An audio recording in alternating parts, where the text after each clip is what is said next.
urusan pokir semua. Apalagi uangnya dikasih kepada legislator. Salah besar. Salah. KPK sudah sangat paham modus itu. Tinggal nunggu waktu aja ketangkapnya kapan. Saya ingin mengingatkan ya, karena pokir ini ya diduga ini jamak terjadi, dilakukan praktek-praktek seperti ini di pemerintah daerah dan legislatif. Kepala daerah adalah pemegang dan penanggung jawab pemerintahan. Jadi program kepala daerah harus lebih utama dibandingkan pokok pikiran dari DPRD. Meskipun DPRD jelas harus dipertimbangkan karena itulah masukan dari dapil masing-masing. Yang saya titip pesan, jangan sampai terjadi, agar sesuai aturan, jangan sampai terjadi praktek yang buruk yang sudah banyak terjadi jadi kasus semua.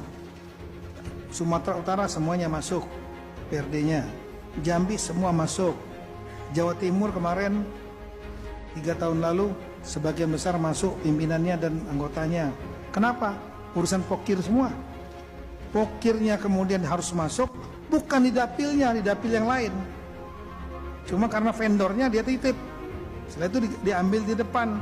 Udahlah, yang gitu tuh Kapolda paham, KPK sudah sangat paham modus itu, BPKP paham, Jaksaan juga paham. Tinggal nunggu waktu aja ketangkapnya kapan. Iya, dan eksekutornya pokok pikiran itu namanya pokok pikiran. Pikirannya berdasarkan informasi dapil, konstituen. Pak, bangunin ini loh. Ya, nanti saya menang, saya akan perjuangkan ini. Jalan kampung ini. Oke. Itu yang disampaikan kepada pemerintah eksekutif.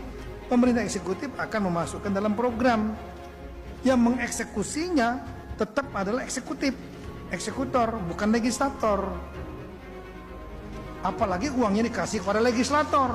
Salah besar. Salah. Saya kalau ada saksi ahli dari biasanya saksi ahlinya dari Dirjen Keuangan Daerah, Dirjen di tempat saya, ini langsung tegas, salah.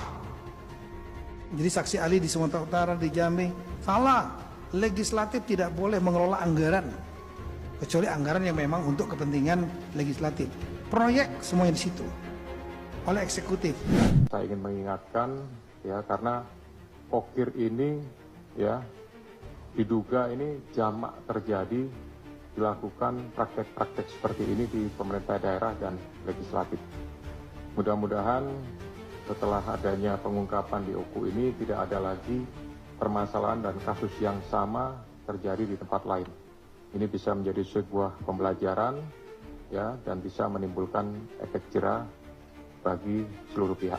Saya juga ingin mengingatkan kepada seluruh kepala daerah, kepada seluruh anggota legislatif yang masa jabatannya masih baru, yang baru dilantik juga beberapa waktu yang lalu. Ini merupakan, menurut saya adalah hal yang harusnya menjadi perhatian bagi para pejabat eksekutif dan legislatif semuanya untuk tidak melakukan praktek-praktek penyalahgunaan kekuasaan dan kewenangan ya untuk kepentingan pribadi yang tentunya berdampak kepada aspek penegakan hukum ya, seperti yang dialami oleh Nop dan kawan-kawan ini.